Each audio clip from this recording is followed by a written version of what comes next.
Muito bem, queridos, por favor, pedimos que você abra sua Bíblia aí no livro de Gênesis, capítulo 27. Hoje nós vamos do verso 30 até o verso 46, é a história em que o relato de Esaú sendo rejeitado em receber a bênção, e é um texto bem conhecido, e por conta da sua extensão eu farei a leitura à medida que a exposição prossegue, para que nós ganhemos algum tempo assim.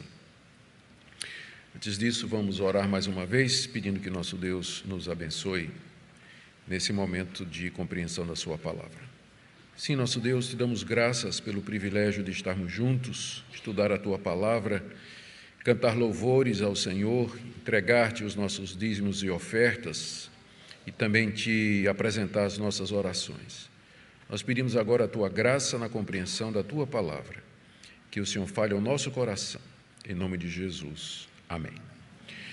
Meus irmãos, na mensagem anterior nós vimos como Jacó, o filho mais novo, cujo nome significa enganador, ele herdou a bênção de Abraão, através do seu pai Isaque, ainda que usando de estratagemas e trapaça, em conluio com sua mãe Rebeca, de quem ele era o favorito. Dessa forma, entretanto, Deus cumpriu o propósito que já tinha estabelecido antes da fundação do mundo, de que o herdeiro de Abraão e de Isaque seria Jacó e não Esaú.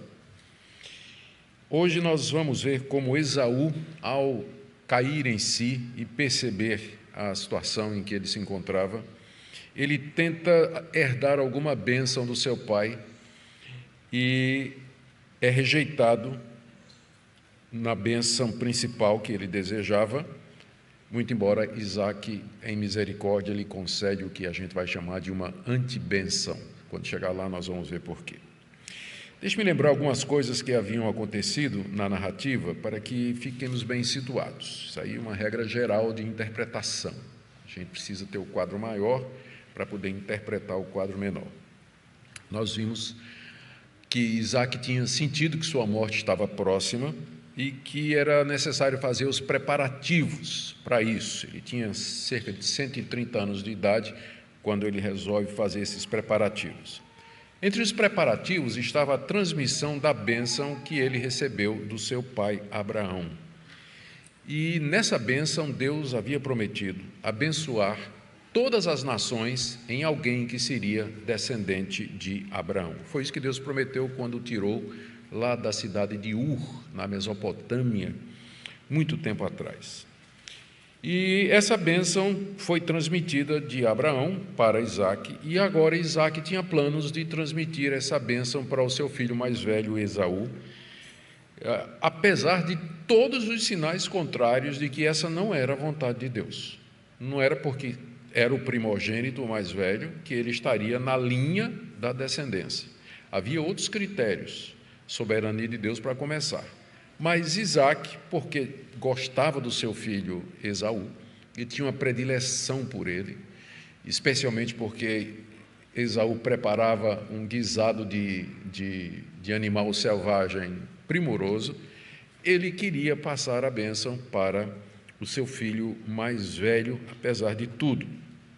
Então ele manda chamar Esaú, quando ele sente que chegou a hora, e disse que Esaú fosse caçasse um animal selvagem, um animal que desse para preparar uma caça saborosa para uma alimentação.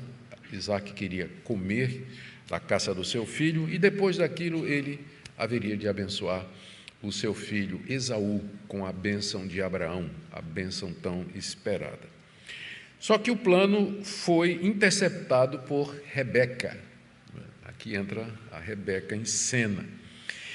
E ela, de maneira muito astuta, faz com que aconteça o impensável, que Jacó, o filho mais moço, seja abençoado no lugar de Esaú, o filho mais velho. Isso porque Rebeca estava convencida de que o herdeiro era Jacó mesmo. Ela estava convencida disso e que Isaac estava equivocado a essa altura, né? Cego pela idade e cego também por uma série de outras coisas, porque ele não estava vendo os sinais óbvios de que o descendente, o herdeiro, aquele por quem a linhagem haveria de continuar, seria Jacó e não Esaú. Aliás, o próprio Esaú tinha vendido o seu direito de primogenitura alguns anos antes, por um prato de comida. E, além disso, casou com mulheres cananeias daquela região, que eram idólatras, e com isso demonstrando um claro desprezo pelas coisas de Deus. Ele não tinha interesse pelas coisas espirituais da família. Isso não justifica, entretanto, as ações de Rebeca e Jacó, que enganaram o velho, já cego, né, Isaac, e de forma que Jacó acaba herdando a bênção. Foi isso que nós vimos da última vez. E agora, sem saber de nada, Esaú volta com a caça, a comida preparada conforme o gosto do pai, e se depara com essa situação de que alguém tinha chegado na frente e roubado a bênção dele. É isso que nós vamos ver nessa noite e vamos ver algumas aplicações que podem ser feitas. A primeira parte, são 4 partes do texto que nós temos aqui diante de nós. A primeira parte vai do verso 30 até 35, é a narrativa de como Isaac e Esaú descobrem que Jacó havia tomado a bênção que normalmente teria sido de Esaú. Vamos ler aí do verso 30 até o verso 35. Aconteceu que depois que Isaac abençoou Jacó, e esse tinha acabado de sair da presença de seu pai, chegou Esaú, seu irmão, vindo da sua caçada. Ele também fez uma comida saborosa e a levou ao seu pai. E lhe disse: levante-se, meu pai, e coma da caça de seu filho, para que o Senhor me abençoe. Então Isaque, o pai dele, perguntou: quem é você? Ele respondeu: eu sou o seu filho, o seu primogênito, sou Esaú. Isaque estremeceu, sentindo uma violenta comoção, e disse: mas então quem foi aquele que apanhou a caça e trouxe para mim? Eu comi tudo antes que você chegasse, e o abençoei, e ele será abençoado. Ao ouvir tais palavras de seu pai, Esaú deu um grito cheio de amargura e disse: abençoe também a mim, meu pai. Mas Isaque respondeu: seu irmão veio e com astúcia tomou a bênção que era sua. Queridos, aqui nós lemos como Esaú, depois de ter sido orientado pelo seu pai e ter caçado um animal, ele volta para a tenda do pai, logo depois que Jacó saiu, diz aí o verso 30. E Isaque tinha acabado de abençoar Jacó, pensando que era Esaú. Jacó tinha se retirado e Esaú chega sem saber o que tinha acontecido. Por pouco os dois irmãos não se encontram ali na tenda. A NVI coloca até assim a tradução: mal tinha saído Jacó da presença do seu pai. Sincronização faz parte da providência de Deus nesse mundo.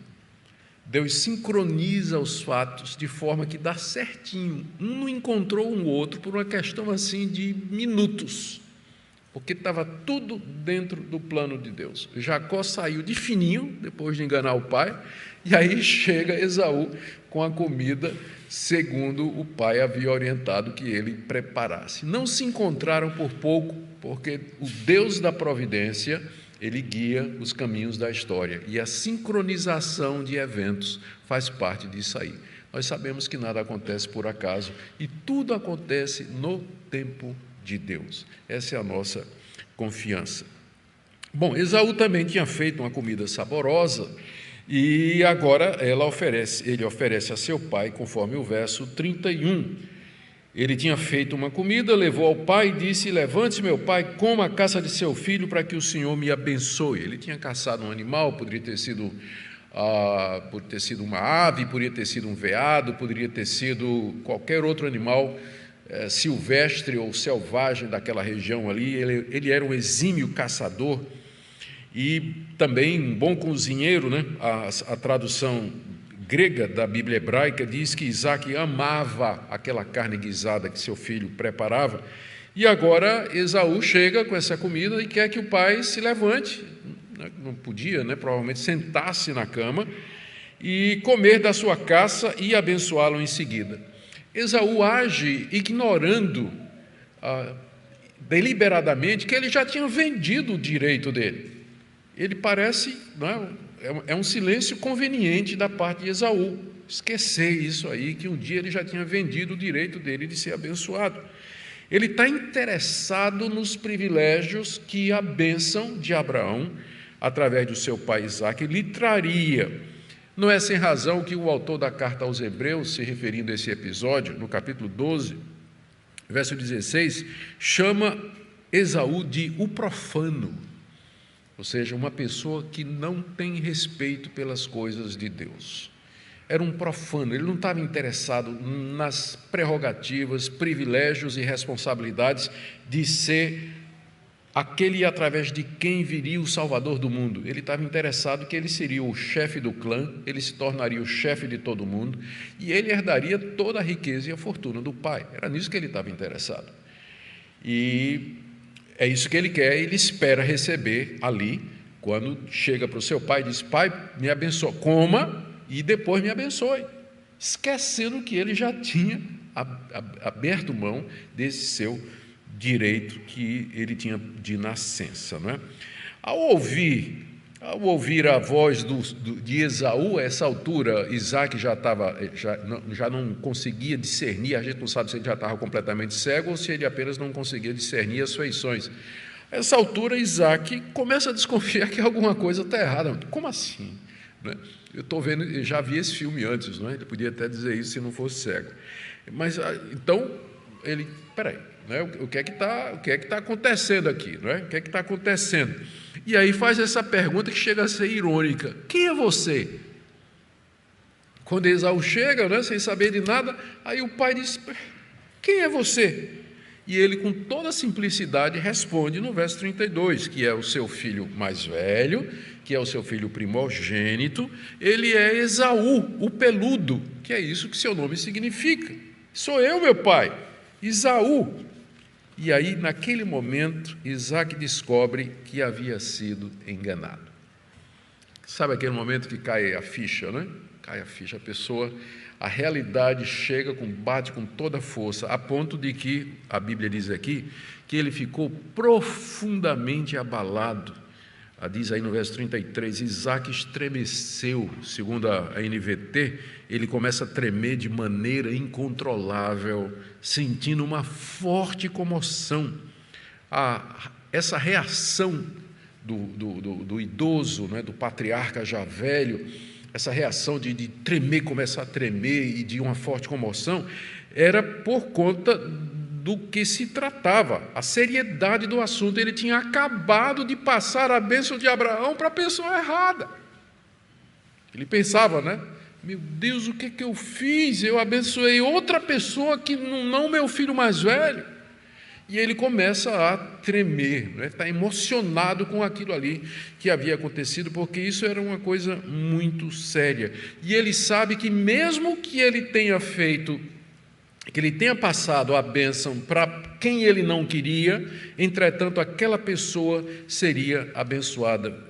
Aí no verso 33, ele diz assim para Esaú: mas então quem foi aquele que apanhou a caça e trouxe para mim? Eu comi tudo antes que você chegasse. Eu o abençoei e ele será abençoado.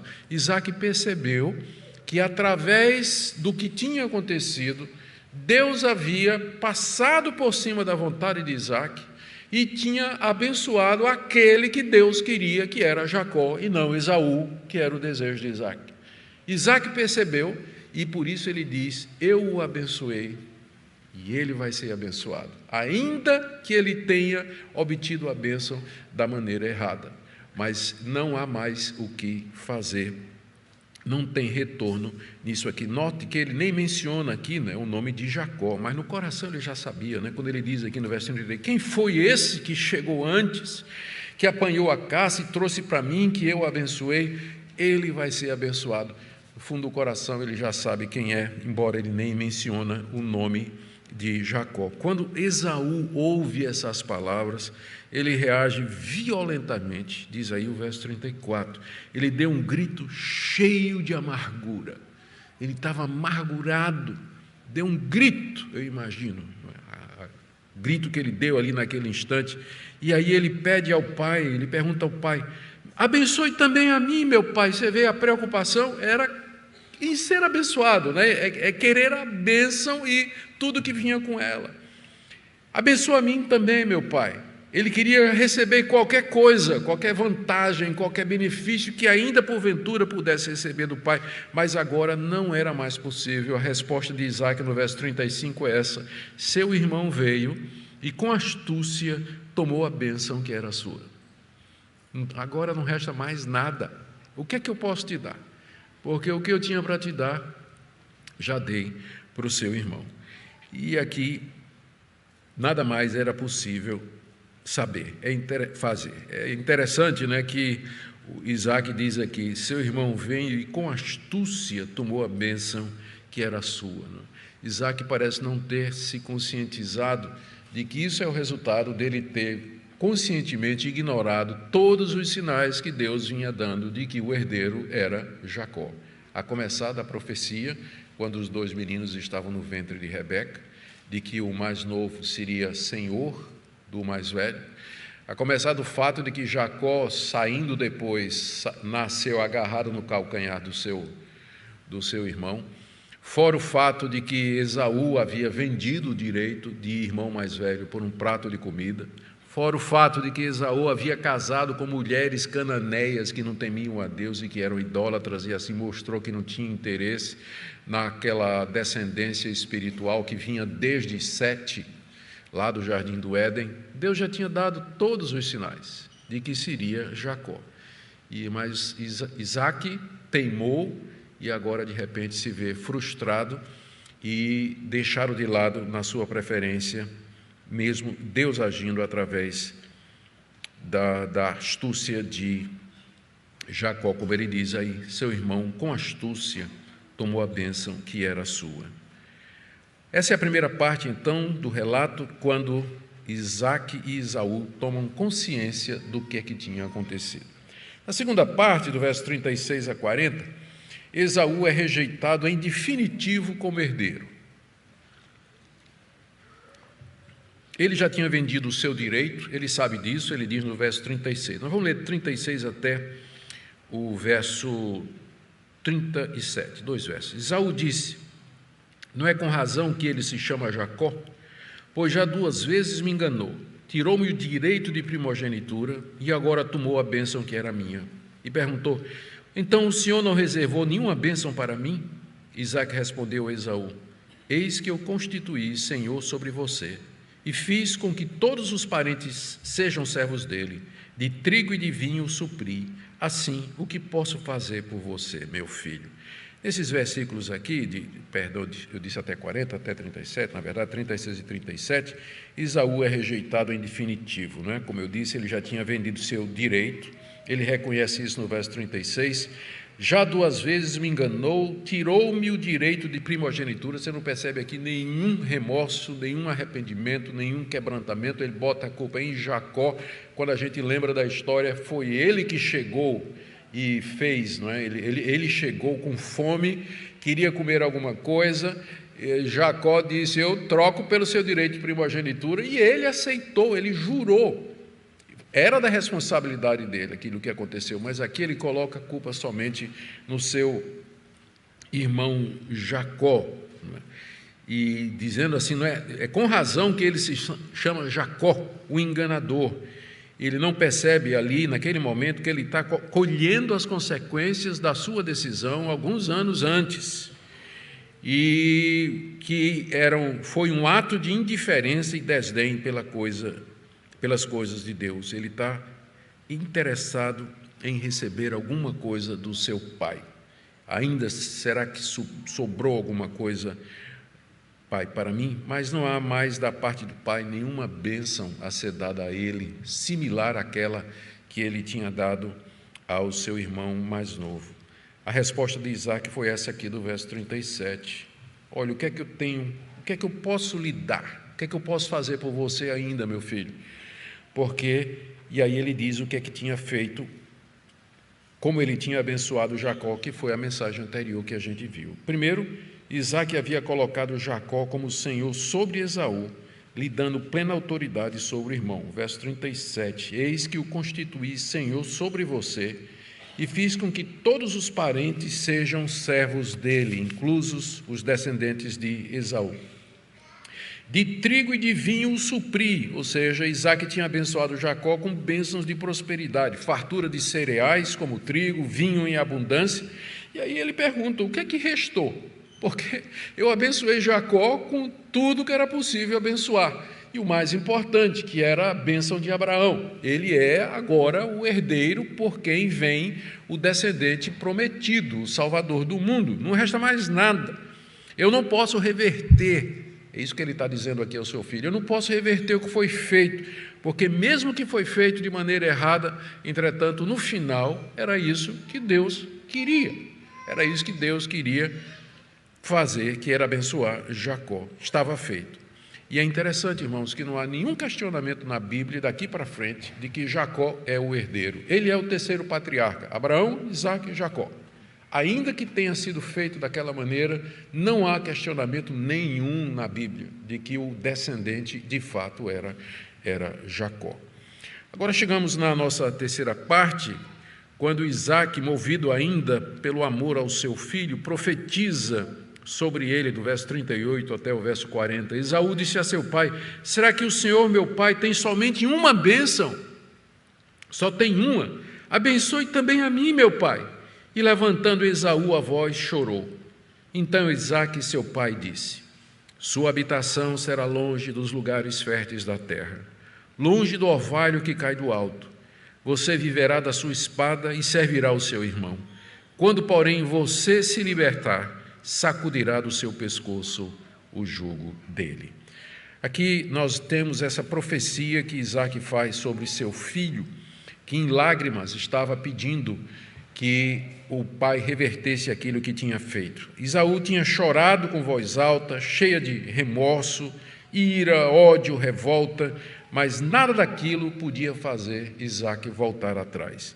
E aqui eu queria ler Hebreus capítulo 12, 16 a 17, em que o autor inspirado, se referindo a esse momento, ele disse o seguinte, Esaú, por um prato de comida, vendeu o seu direito de primogenitura. Posteriormente, querendo herdar a bênção, foi rejeitado, porque não achou lugar de arrependimento, embora com lágrimas o tivesse buscado. Ele não achou lugar de arrependimento, ainda que com lágrimas ele tivesse buscado. Por quê? Quando diz aqui que não achou lugar de arrependimento, o lugar de arrependimento aqui é arrependimento do seu pai. Que o seu pai se arrependesse de ter dado a bênção a Jacó, tirasse e desse a ele.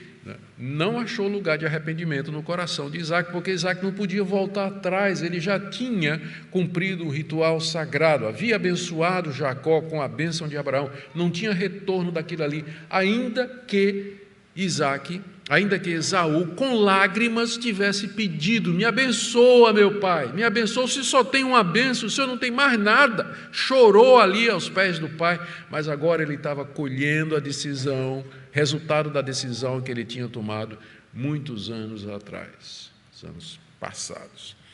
Isaque, então, constrangido, ele concede ao filho amargurado uma antibênção na forma de profecia, porque não é uma bênção isso, é e não é, tem dois lados aqui, é mais uma profecia do que vai acontecer com ele.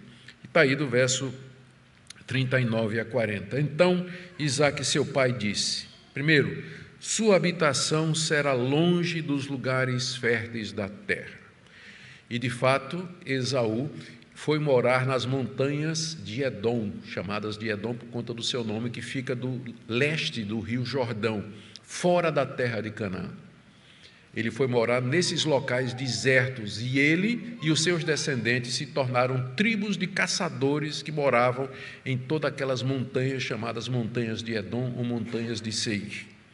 Segunda coisa que ele traz aqui para o seu filho, no final do verso 40, aliás, ainda no verso 40, ele diz, sua habitação será longe dos lugares férteis da terra, longe do orvalho que cai do alto, para dizer que ele vai morar lá naquela região deserta ao leste do Jordão.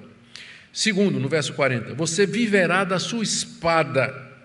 Ou seja, embora ele não perceba, não queira reconhecer que é o seu erro, que é colhendo aquilo que ele havia plantado.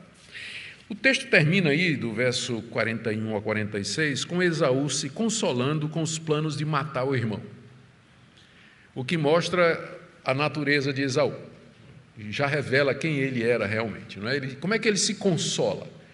Qual seria o certo, não é, depois de tudo isso? Cair em si, dizendo, mas é verdade, eu já tinha vendido o meu direito, eu nunca me interessei, eu não queria nada do espiritual disso aqui, eu queria só as bênçãos, eu queria prosperidade e tudo, mas eu errei diante de Deus, não foi isso que eu aprendi com meu pai Isaac, não é? Poderia ter havido quebrantamento, arrependimento, confissão, no pó e na cinza, essa seria a reação de um verdadeiro servo de Deus, mas não. O rancor, a raiva entrou no coração. Verso 41, Esaú passou a odiar Jacó, por causa da bênção com que seu pai o tinha abençoado. E disse em seu íntimo, os dias de luto por meu pai se aproximam, então matarei meu irmão Jacó. Chegaram aos ouvidos de Rebeca essas palavras de Esaú, seu filho mais velho. Então ela mandou chamar Jacó, seu filho mais moço, e disse, eis que teu irmão Esaú se consola fazendo planos para matá-lo. Agora, pois, meu filho, ouça bem o que eu vou dizer. Levante-se e fuja para a casa de Labão, meu irmão, em Harã. Fique com ele alguns dias até que passe o furor de seu irmão e cesse o rancor dele contra você e se esqueça do que você lhe fez. Quando isso acontecer, enviarei alguém para trazer você de volta. Eu não posso perder os meus 2 filhos num só dia. Então Rebeca disse a Isaque, estou aborrecida da vida por causa das filhas de Et. Se Jacó tomar esposa dentre as filhas de Et, tais como essas, as filhas dessa terra, de que me servirá a vida? Mesmo que Esaú tivesse sido enganado por Jacó, alguns anos passados, quando vendeu o seu direito de filho mais velho, ele não tinha ódio a seu irmão. Talvez porque ele não percebeu àquela altura as consequências do que ele tinha feito. Mas agora, o ódio entrou no seu coração, verso 41. Esaú passou a odiar Jacó. E o ódio que ele tem por Jacó não é tanto por conta da astúcia do irmão que o enganou, mas porque ele perdeu a bênção, porque esse era o interesse dele desde o começo. O interesse dele era esse, passou a odiar Jacó por causa da bênção com que seu pai o tinha abençoado. E ele então começou a se consolar, porque é isso que a gente faz, não é? Quando a gente se vê frustrado, os planos não dão certo, quando alguma coisa inesperada acontece na nossa vida, a gente sente que perdeu alguma coisa, a gente procura uma compensação. E no caso de Esaú, essa compensação foi o pensamento, a trama, a intenção que ele colocou no seu coração de que quando o pai morresse, quando Isaac morresse, ele haveria de matar o seu irmão, quando passasse os dias de luto da morte do pai, que geralmente era 7 dias. A princípio, isso era só um desejo intenso no coração de Esaú, mas com o tempo ele começa a falar abertamente disso, o que mostra que ele era realmente da semente da serpente, e que como Caim, ele desejava matar o seu irmão Abel. Isso revela quem ele era realmente da outra linhagem. Lembra que a história de Gênesis é a história de 2 linhagens. A descendência da mulher, de onde viria o Messias, vem por Sete, Noé, Abraão, Isaque e Jacó. E a descendência da serpente, Caim, Lameque, todos os seus descendentes, os que foram mortos o filho de Noé, Cão, antes disso a geração que foi destruída no dilúvio, depois o conflito da Torre de Babel, é o conflito de 2 descendências, e hoje é a mesma coisa. Para você entender o mundo, você tem que perceber que existe um conflito acontecendo no mundo, que não sai no Jornal Nacional, não sai nos jornais, não é publicado aí em nenhuma fonte oficial, nem registrado por nenhum historiador, mas é exatamente esse conflito entre os filhos de Deus e os filhos das trevas, aqueles que são de Cristo, que fazem parte do seu povo, e aqueles que não são, aqueles que são a igreja e aqueles que são o mundo. É esse conflito eterno, ou que já dura por séculos e caminha para uma resolução na vinda do Senhor e Salvador Jesus Cristo. Ao planejar no seu coração matar o seu irmão, Esaú deixou claro a que povo ele pertencia. Quando a reação certa, eu já disse, teria sido arrepender-se, quebrantar-se e mudar de atitude. Agora, o ódio está no seu coração. E ele se consola com esse desejo. E ele começa a falar disso. E ele começa a falar, e por fim, as intenções e o trama dele acaba chegando em Rebeca. Rebeca, então, ficou sabendo que Esaú estava fazendo planos para matar Jacó assim que Isaque falecesse. Era assim que ele estava se consolando daquele episódio em que ele saiu perdedor. Então, Rebeca, ela mais uma vez assume a liderança da história e ela toma várias providências que ela entende são necessárias para evitar um confronto e um fim trágico para aquela história. Primeiro, ela chama seu filho Jacó e informa dos planos. Está aí no verso 42. Chegaram aos ouvidos de Rebeca essas palavras de Esaú, seu filho mais velho. Então ela mandou chamar Jacó, seu filho mais moço, e disse para ele: eis que seu irmão Esaú se consola fazendo planos para matá-lo. Planos de matá-lo em breve, logo após a morte do pai. Essa é a primeira coisa que ela faz, informa a Jacó de que ele está correndo perigo de vida ali, através do seu irmão. Segundo, ela já tem tudo planejado, né? Você vê que esse capítulo 27, a personagem mais importante, oculta, é Rebeca, porque ela é quem está manipulando tudo, né? Manipulou Jacó, Isaque, para que a bênção viesse sobre Jacó, e agora está outra vez ela tecendo ali, né? Está fazendo lá o seu trabalho para aquilo que ela acha que deve acontecer. Ela então orienta Jacó a fugir imediatamente para a casa de Labão, que era irmão de Rebeca, lá na cidade de Harã. Diz aí no verso 43, agora meu filho, ouça bem o que vou dizer, levante-se e fuja para a casa de Labão, meu irmão, em Harã. Lembrando vocês que Jacó tinha mais ou menos 40 anos de idade a essa altura, não era mais um menino. Mesmo assim, a sua mãe está controlando a história toda aqui, não é? Ela não queria correr o risco de Esaú mudar de planos e partir para matar Jacó naqueles dias. Então, por isso ela diz a Jacó, você tem que ir logo, né? Imediatamente você tem que sair daqui. E lá em Harã você vai estar seguro, porque seu irmão não vai essa distância toda para matar você. Por mais ódio que ele tenha, ele não vai lá para o outro lado do mundo, atrás de você, buscando vingança. Então, vai embora logo. Terceiro, verso 44 e 45, ela o instrui a ficar por lá até que passasse o ódio de Esaú e as lembranças daquilo que Jacó havia feito. Ela conhecia Esaú. Esaú era uma pessoa movida por fortes emoções. Pessoas assim sentem um ódio muito profundo, mas com o tempo aquilo vai passando. Rebeca conhece o seu filho e diz, Jacó, vai-te embora para lá, que quando passar a raiva do teu irmão e ele começar a esquecer o que aconteceu, eu então vou mandar buscar você, diz aí no verso 45. Né? No tempo certo, ela ia mandar alguém avisar Jacó e dizer, pode voltar que é seguro, que seu irmão Esaú já não oferece mais nenhum perigo para a sua vida. Isso, na verdade, nunca aconteceu, né? Porque muitos anos passariam com Jacó lá em Harã. E quando ele volta, anos, décadas depois, a gente nem sabe se Rebeca estava viva. Ela talvez nunca mais viu o filho, não saiu exatamente como ela tinha planejado. Ela está fazendo tudo isso, diz no verso 45, porque ela não quer perder os dois filhos num dia só, porque se Esaú matar Jacó, então pela lei daquela época, Esaú teria que ser executado, e geralmente por um parente mais próximo ou pela própria tribo. Isso aí vem desde o tempo de Noé. Foi a lei da pena de morte, para quem tirasse a vida de um homem ou de uma pessoa, então teria sua vida tirada também. Isso foi instituído já lá depois do dilúvio, na aliança que Deus tinha feito com Noé.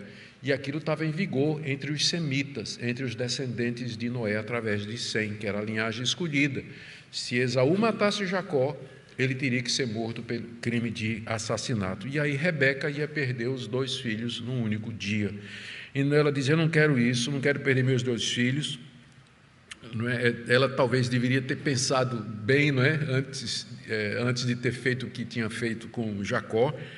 E então ela agora prepara Isaac. O próximo passo era preparar Isaac para autorizar Jacó a sair de Harã. Ela precisa dar uma legitimidade à saída de Jacó dali. Aí ela usa um argumento que sabe que falaria ao coração do patriarca: a necessidade de procurar entre a sua parentela uma esposa que fosse da linhagem deles para o filho mais moço.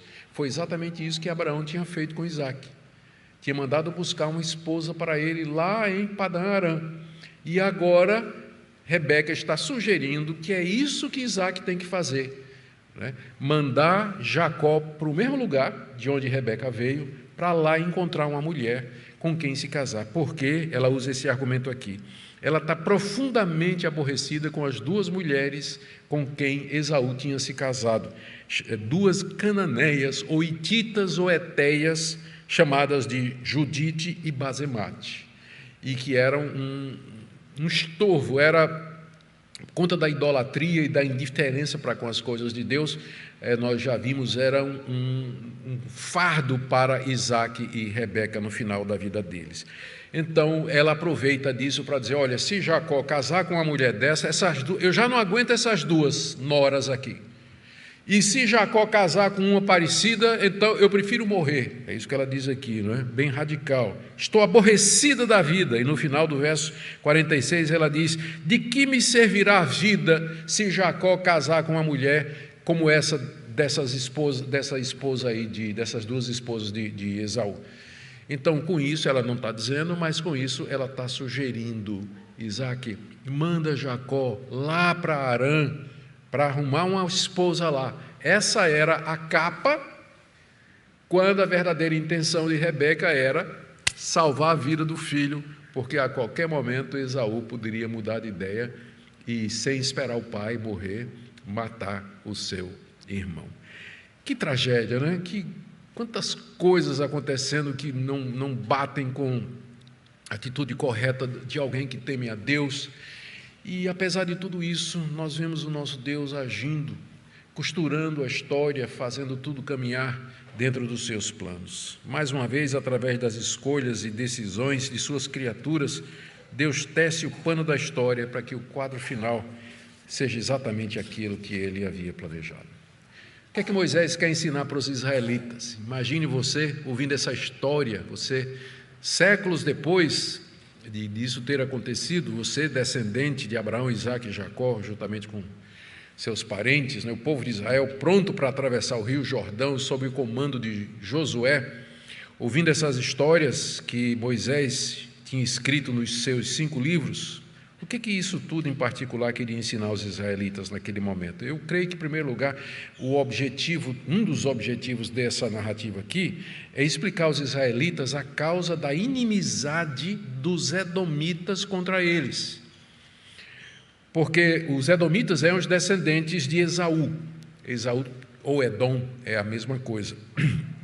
Os edomitas eram os descendentes de Esaú e eram bem conhecidos dos israelitas. Vai ter uma reconciliação de Esaú com Jacó, lá na frente. Mas isso ficou só entre os 2 irmãos, porque os descendentes de Jacó e os descendentes de Esaú se tornaram inimigos para sempre. Os descendentes de Esaú foram morar na montanha de Seir, conforme Isaque havia profetizado. E sempre que podiam, eles faziam incursões em Canaã e atacavam os israelitas, ou se aliavam aos inimigos dos israelitas para causar algum tipo de dano. Quando os israelitas tinham saído lá da terra do Egito e vindo para a terra prometida, eles tinham que passar pela montanha de Seir, que está do lado leste do Jordão. Se você olhar o mapa, eles teriam que passar por Edom para poder entrar na altura de Jericó. Só que os edomitas disseram: vocês não vão passar por aqui. E aí os israelitas disseram: vamos para a guerra para acabar com os edomitas. E Deus disse: não, porque são irmãos, eles são descendentes de Esaú. Vocês não vão fazer isso. Deus proibiu que eles fizessem guerra com os edomitas. E aqui está explicada a gênese dessa hostilidade. Séculos depois que os israelitas tinham tomado Canaã, e Davi era rei, Davi conquistou os edomitas, cumprindo a profecia de Isaque. Conquistou os edomitas, e os edomitas passaram a ser escravos e servos dos israelitas durante várias dinastias, até que finalmente, durante o tempo do rei Jeorão, os edomitas se rebelaram e formaram o seu próprio reino, outra vez nas montanhas de Seir. Mas os profetas anunciaram o fim de Edom, especialmente se você quiser ler depois, leia o profeta Obadias. Quase que a profecia de Obadias é somente contra Esaú, falando da destruição e de que aquele povo deixaria de ser povo porque era inimigo de Jacó. E de fato, onde estão os edomitas hoje? Você tem os israelitas, como descendentes, mas os edomitas, ninguém tem ideia de para onde foram, nem como se acabaram, mas exatamente tudo que tinha sido falado se cumpriu. Aquela profecia que Isaque fez sobre seu filho. Então, eu penso que a primeira coisa que Moisés quer ensinar aos israelitas é a fidelidade de Deus à sua palavra. Como tudo se cumpriu conforme Isaque havia dito, aquela profecia de Isaque, e a origem daquela inimizade dos edomitas contra eles. A segunda lição que eu penso que, se eu fosse um israelita sentado ali às margens do Rio Jordão, ouvindo essas histórias e olhando para o outro lado, me preparando para atravessar, eu esperaria ser esse tipo de israelita, eu ouviria essa história e pensaria na seriedade das consequências dos nossos atos diante de Deus. O que é essa história, senão um relato de Esaú colhendo aquilo que ele plantou? E Deus é o mesmo, nós somos o povo da aliança, e a aliança tem seus termos, Deus tem os seus mandamentos, Deus tem a sua vontade e o seu querer, que está revelado aqui na Escritura. O próprio Novo Testamento nos diz, Gálatas capítulo 6, de Deus não se zomba, aquilo que o homem semear, certamente ceifará. Essa passagem nos fala da seriedade do nosso relacionamento com Deus e a seriedade com que a gente deve levar as coisas de Deus e como nós devemos seguir os termos da aliança e fazer aquilo que é reto diante de Deus. Por último, queridos, querendo trazer uma aplicação para nós, eu pensei em 3 coisas bem breves aqui. Essa passagem nos ensina para nós hoje que nosso Deus é soberano e que Ele realiza os seus planos justos e bons, mesmo através das Rebecas, dos Jacóis, Esaús que existem em cada um de nós. Apesar das escolhas e decisões pecaminosas de suas criaturas, Deus atua fazendo o seu querer e a sua vontade. Essa é a primeira lição. Segundo, esse texto nos ensina que nós não devemos desprezar ou desdenhar privilégios e oportunidades espirituais que Deus nos tem dado. Para mim, essa lição, em termos de aplicação pessoal, é a mais importante. Como eu disse, esse texto, ele mostra Esaú colhendo aquilo que ele plantou. E você não pense que vai ser diferente com você. Não pense que vai ser diferente, do tipo assim, eu vou fazer a mesma coisa, mas eu vou ter um resultado diferente. Se você fizer o que Esaú fez, você vai ter o mesmo resultado que Esaú teve. Se você desprezar as coisas de Deus, se você vender a sua primogenitura por um prato de comida, se você desdenhar as oportunidades espirituais que Deus lhe tem dado, e aqui eu falo especialmente aos jovens da igreja, adolescentes, que crescem num ambiente cristão, que desde cedo aprendem a palavra de Deus, que grande privilégio, que grande oportunidade você tem. Não despreze isso, porque um dia você pode ser como Esaú, você pode chorar, você pode berrar, você pode clamar, você pode gritar, mas não vai encontrar lugar de arrependimento, porque você deixou passar a oportunidade. Por isso que a Bíblia diz, buscai ao Senhor enquanto se pode achar. Porque não é assim a hora que você quer, não, quando eu ficar mais velho eu vou me converter, vou aceitar Jesus, vou para a igreja, vou começar a andar feito um cristão. Não, é quando você quer, não. É quando Deus lhe dá a graça, a oportunidade não despreze, para que você não seja profano feito Esaú, porque mais tarde, com lágrimas, ele buscou lugar de arrependimento e não encontrou. Essa é a lição que eu penso que nós devemos trazer gravada em nosso coração. E por último, queridos, esse texto, para mim, mostra como Deus conduziu a história através dos séculos até seu ápice, que foi a encarnação, morte e ressurreição de seu Filho Jesus Cristo, filho de Abraão, de Isaque e de Jacó. Isso aconteceu há 2000 anos atrás.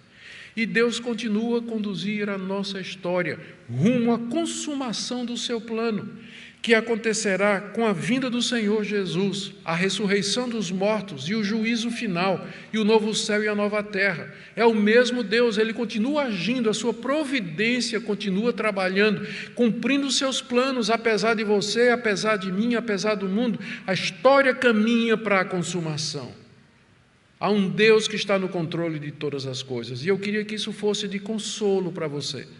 Nesse momento de sofrimento, de dor, de angústia, de dúvidas, de incertezas que o momento nos traz, que você soubesse disso, que Deus nunca a direção da história deixou de ser tocada pela mão de Deus. Ele está no controle de tudo, da sua vida. Não existe coincidências. Deus é craque em fazer sincronização, como nós vimos aqui. As coisas acontecem no tempo dele, pelo propósito dele. Nem sempre a gente consegue perceber, mas a mão invisível de Deus guia a sua história. Ainda que no momento você não entenda, ainda que você sofra, ainda que você sinta alguma angústia, alguma incerteza, mas nisso você pode confiar. Esse é o nosso Deus. É o mesmo Deus, o Deus de Abraão, o Deus de Isaque e agora também o Deus de Jacó. Que Ele abençoe sua vida, que Ele guie cada passo da sua história, para que você possa servi-lo de todo o coração e viver para a glória dEle. Amém?